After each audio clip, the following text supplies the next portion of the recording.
This is Find Your Dream Job, the podcast that helps you get hired, have the career you want, and make a difference in life. I'm your host, Mac Pritchard. I'm also the founder of Mac's List. It's a job board in the Pacific Northwest that helps professionals find fulfilling careers. I believe that lifelong learning is the key to a successful career. And to get a better job, you need to learn the job hunting skills that will help you find the role of your dreams. That's why we're here today. Every week on Find Your Dream Job, I interview a different career expert. We discuss the tools and tactics you need to find the work you want. This week, I'm talking to Lisa Gates about how to respond to a lowball salary offer.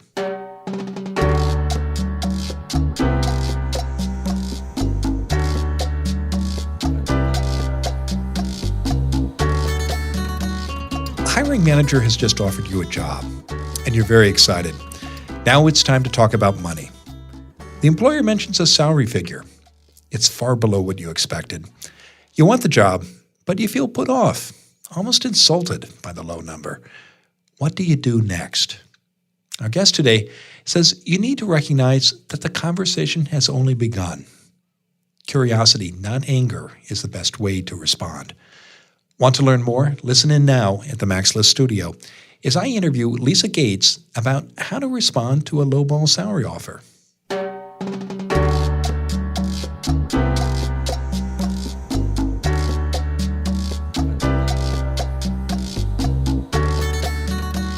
Lisa Gates is a negotiation and leadership coach and co-founder of She Negotiates.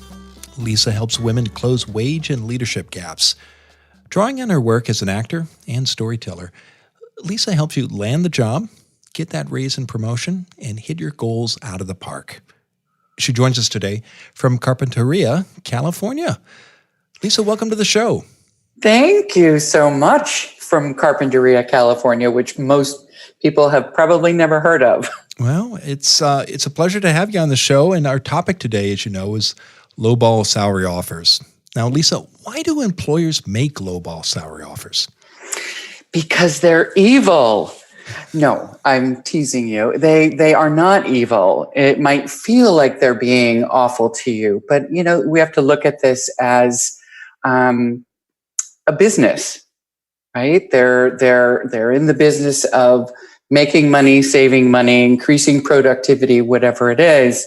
And so my first thought is really, it's just a business decision, and it's your job to find out what's underneath that business decision. So to come at it, first of all, from the perspective that they're not doing something mean or evil to you. I would ask, does every company do this, or is this something every job seeker should expect, or is it something that some companies do more often than others? Well, I think you do have to expect it. You have to prepare for it. And no, not all companies do it. Some over offer in order to get you in the door. If your skill is in demand, if your strengths and skills and experience is in demand. But I think one of the main reason people get a lowball offer is that they don't prepare well enough. They don't take the time to prepare for the interviews itself, so that you can often pre-negotiate a lot of things before you actually get the offer, right? So if you know that, let's say, for example, you're going to be relocating for the job, you talk about reload money. You talk about what the company policy is. You ask questions about what are all the perks and benefits associated with this job? What is the culture of, say, flexibility and remote work? All of these things that might be on your list of priorities or wants when seeking a new job, you can pre-negotiate so that you at least know where you're likely to stand, so that the offer does not come as a surprise. You mentioned preparation, and why don't we go back to that, because I know many people, either because they're uncomfortable or they don't know when to raise these topics, wait for an employer to bring up money and benefits. So talk to our listeners, Lisa, about preparation, and let's also get into the sequencing here that people should pay attention to. What kind of preparation do you recommend when you get that call? You're coming in either maybe you're having your first phone screener or your first face-to-face interview. What should people do next? Wow. I think research is really imperative. So research on two levels. One is expected salary. So you go to all of the usual suspects like Glassdoor.com, Payscale.com, all of the research sites, and see what you can dig up and find. That one piece of research. But the other is to really understand the employer. To understand, go to their website, dig around, see what you can learn. Look at who's in leadership. Are they all old white men, or is there some diversity in their lineup? Read news about the company so you can understand what their bigger pain points are and their goals and where they are in the market, where they've been struggling, where they've been doing well. So you have some info. Have some intelligence on them, and you will have obviously seen the job description, and you want to be able to speak to the higher elements of that job description in the interview process. So you want to pair your strengths, skills, experiences, everything, kind of map them to those goals of the job description, while also kind of dovetailing it to how you in that role will solve their problems, solve their challenges, fill their needs. And so doing that requires you to back up quite a bit and do preparation on interview question preparation, but also to take time to take a deep dive into what you've accomplished over the years and quantify those accomplishments. So, for example, if you're in sales at Google, how many millions of dollars did you bring in? Not just, I'm really good at selling, but let's have some sort of quantified result that you can speak to. And often there's also a story that's attached to that accomplishment that's really great when you have the opportunity or you've got the cue from your interviewer that they want more information. They're going to say, tell me more about that. So walk into the room with an understanding of the employer's problems and prepared to discuss how you've addressed similar problems in the past, as well as outline your accomplishments in a quantifiable way. How is that going to help with salary negotiation, particularly perhaps even forestalling a lowball offer? Right. I think one of the things that's hard for job seekers is to talk about themselves, right? And to talk about themselves in a powerful way, and really understand that you're making the case for yourself for them, right? So a lot of people go in and they kind of wing it, and they say things like, well, I'm sort of, and I'm kind of, well, what I think I'm known for is, and they sort of unqualify themselves by the way that they speak. So I like to help people create an opening statement that includes their superpowers and memorize it. Get it down so that you can speak it naturally and say it like you're just thinking of it for the first time, and it wows them. And shows that you do understand what your strengths and skills bring to the party for them, how you're going to help them solve problems. So number one, it's really nailing the beginning of the interview process. And how that helps you in your salary negotiation, they're getting an understanding of who you are and what you bring to the party. The way you talk and speak about yourself conveys a sort of depth or gravitas or capacity, at least, and will set you up at least to be seen and heard in a way that benefits both of you, right? But go ahead. No, sorry. And do you find, Lisa, that when people stand out like that, that employers don't default to whatever budget line item they have for the salary, but they think, okay, this is someone to pursue. We've got to find ways to persuade this person to come and work for us. Is that what happens? Yeah.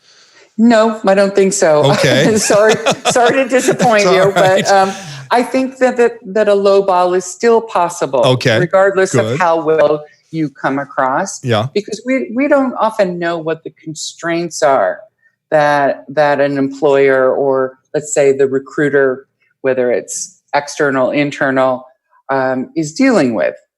And so they may be just trying to make the company happy. They may be following the rules and just sort of checking off boxes, and here's how we start all these offers.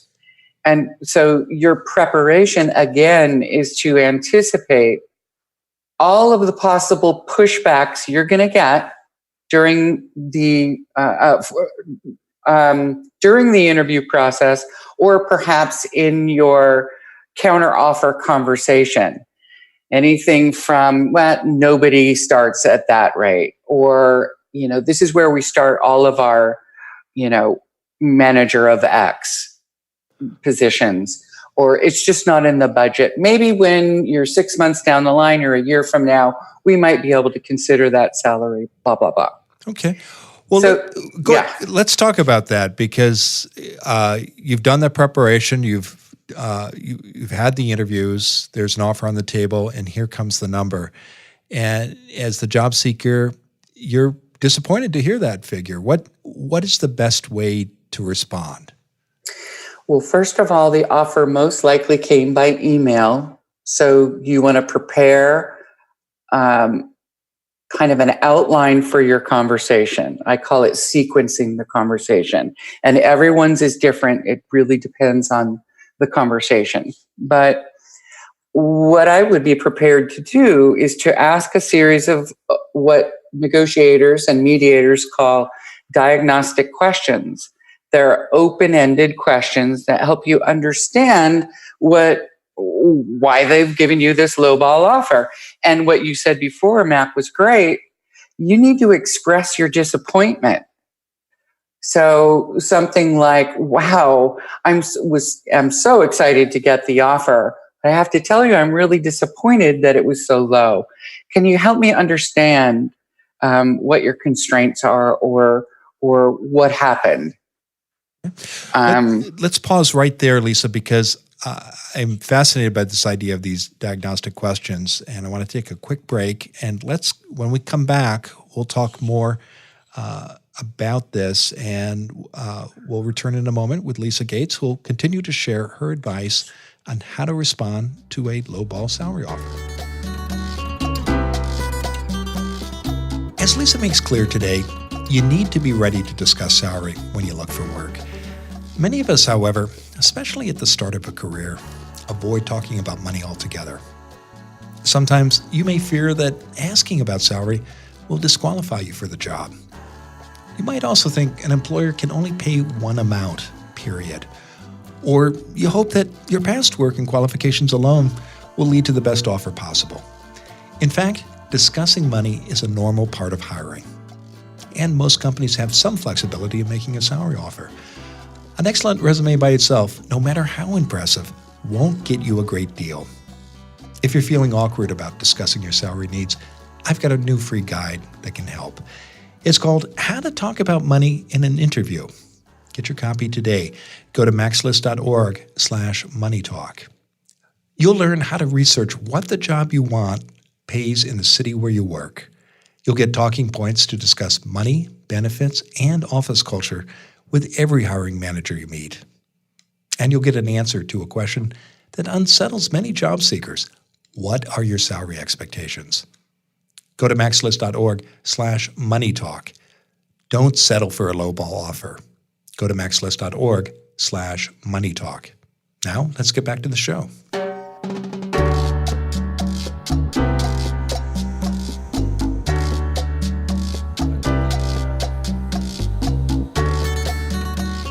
We're back in the Max List studio. I'm talking with Lisa Gates. She's a negotiation and leadership coach. Lisa is also the co-founder of She Negotiates, and she joins us today from Carpinteria, California. Now, Lisa, before the break, we were talking about how to respond to that lowball salary offer, and you said you were encouraging people to express both their excitement about their interest in working for a company, but their disappointment at the number. And tell us more about that. What happens next? Right. Like I said, you want to prepare a list of questions to help you unearth the reasons for the disappointing salary. And these are questions, open-ended questions that start with who, what, when, where, why, how. Less on the why question, because very often why can be interpreted as judgment. Like, why did you give me such a low offer?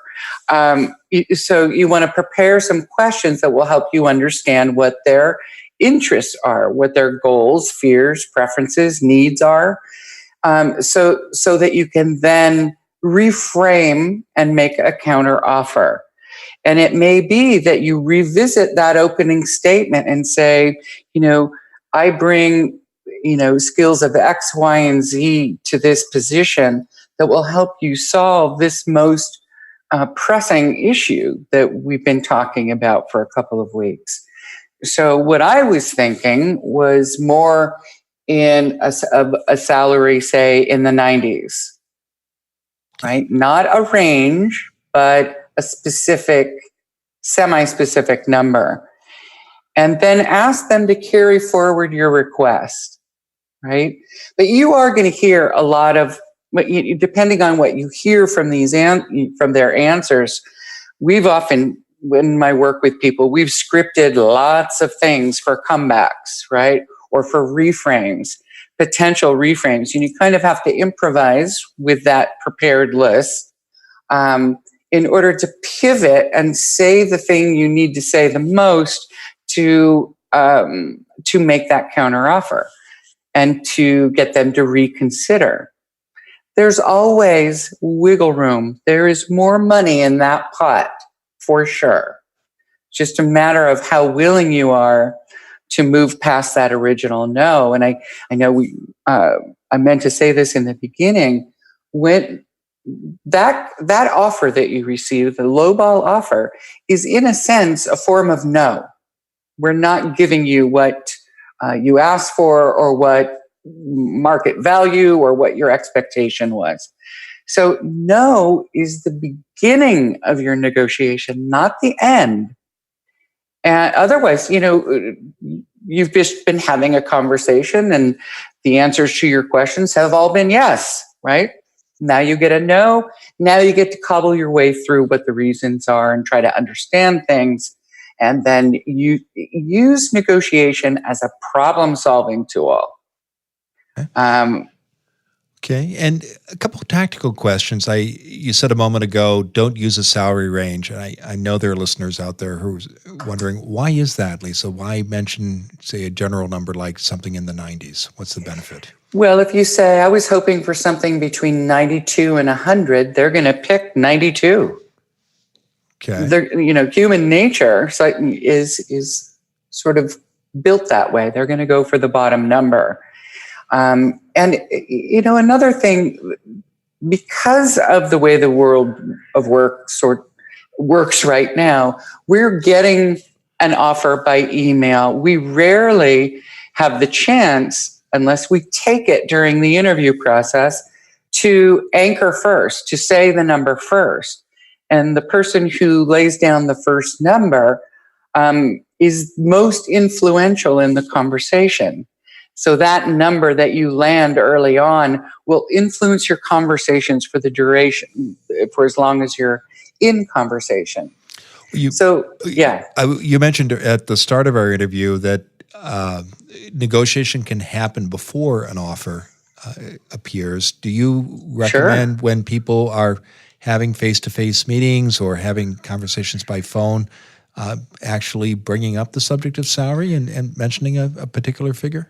Of course. And I think that if it doesn't get mentioned at all, that's a pretty rare thing to happen, I think. Recruiters will often ask you, what are your salary expectations? And you may want to take that opportunity to say, I'm looking for something in the low 90s, but I'm really most concerned about right fit and the culture of this organization and learning more about it before we dig into that. I'm sure you hear this from job seekers too. They'll respond to a posting that says salary depending on experience, and some managers or employers, for better or worse, don't bring up salary until an offer is on the table. What do you recommend to listeners who might find themselves in that situation? When should they bring up the topic of salary? I think they should bring it up before they know an offer is imminent. So you're in, let's say, your last interview round, and you want to bring it up then. Let's talk about compensation. Certainly, I'm flexible. What I'm hoping for is a market value salary that also takes into consideration my experience and what I bring, my future potential for this company. Okay. So I'm hoping for something in the low 90s. What's possible? Ask an open-ended question again. Okay. So you've got an offer. You want to make the number higher. You're asking these open-ended questions. In your experience, typically what happens next?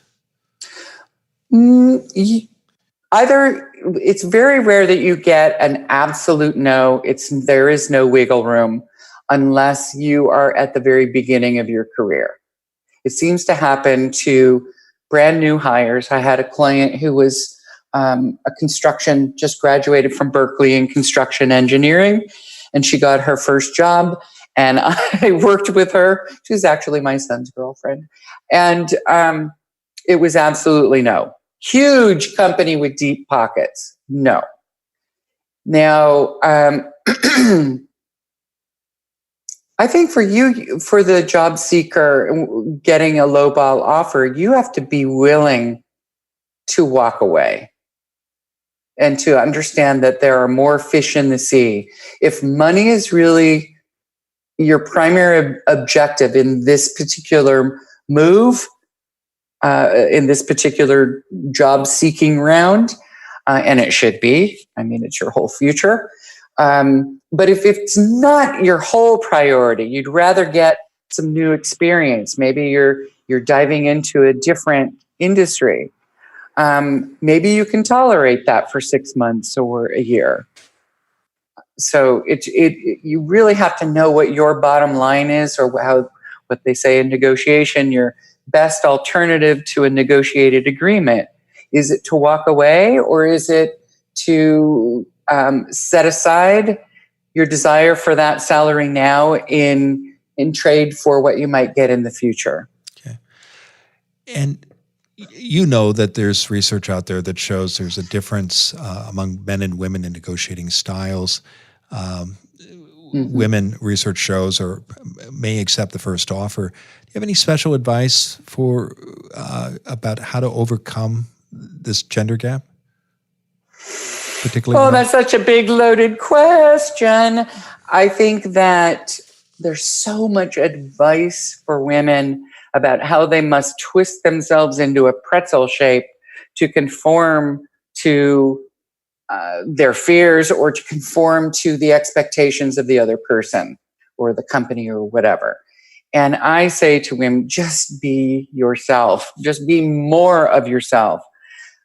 Grow your skills. Grow your chops in negotiation through practice. But if we start shape-shifting and trying to become, quieter and more docile, when our nature is more loud and obnoxious like me, it will backfire. So I think that preparation really, and practice really help women get through the door with more confidence and ease. In fact, that confidence factor that everyone talks about, it's not like a costume you can put on. It happens through repeated practice. Anything you're confident about, think about tennis, think about, running a marathon. You become more confident on your feet and in your gait and your stride and your potential for winning the more you run. So I think practice is a big thing. Then finally, how do you bring the negotiation to a close? Should people walk into these conversations with a figure in mind based on the research and preparation you recommended, and if they can't get that number, as you suggested earlier, consider walking away? How do you coach your clients on this? I often say that if you're unsure, if you're just not sure what to say, or your gut says this is not right, to thank them and appreciate them and say, I've got to think on this. Let me think on this for a day or so. They might pressure you to answer right now. Just hold your ground and say, it's really something I have to think on. And what I've found in my experience is often they will come back an hour later, a day later, with a sweetening of the pot. In essence, it's like silence in negotiation, which is one of the most powerful tactics you can use. So let's say you're face-to-face in a meeting and they're saying, no, it's just not possible. You could simply look at your conversation partner and be surprised and say nothing. And they will get nervous and start talking. And they'll start to explain themselves, which is what you wanted them to do in the first place. So, the other way to answer your question, how to end it, just end it with grace and gratitude and say, thank you. I really appreciate it. Love the company. If you're not yet in agreement, say something reassuring like, I know that with all the moving parts, that we'll find our way to an agreement that makes us both happy. Okay, great. Well, great conversation, Lisa. Now tell us, what's next for you?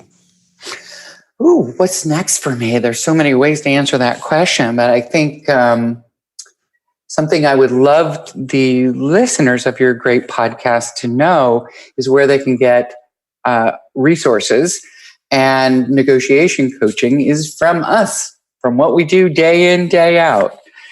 So if you have an interview coming up, get prepared. Don't wait till the last minute. That's the worst thing. And we can support you with that. Well, I know people can find those resources, and your website, that URL is shenegotiates.com.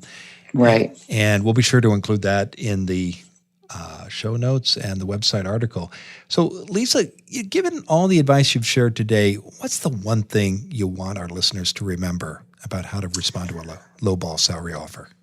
Right. Thank you. I think it is to become a student of diagnostic open-ended questions. And I say that because 94% of negotiators do not use them, when to do so would change your results dramatically. It is the simplest thing you can do to turn around your results. Be curious, ask questions. Before you double down and defend yourself, ask questions so that you can learn the interests and needs of the other person. Great advice, Lisa. Thank you for being on the show today. You're so welcome. It was a great pleasure. Take care.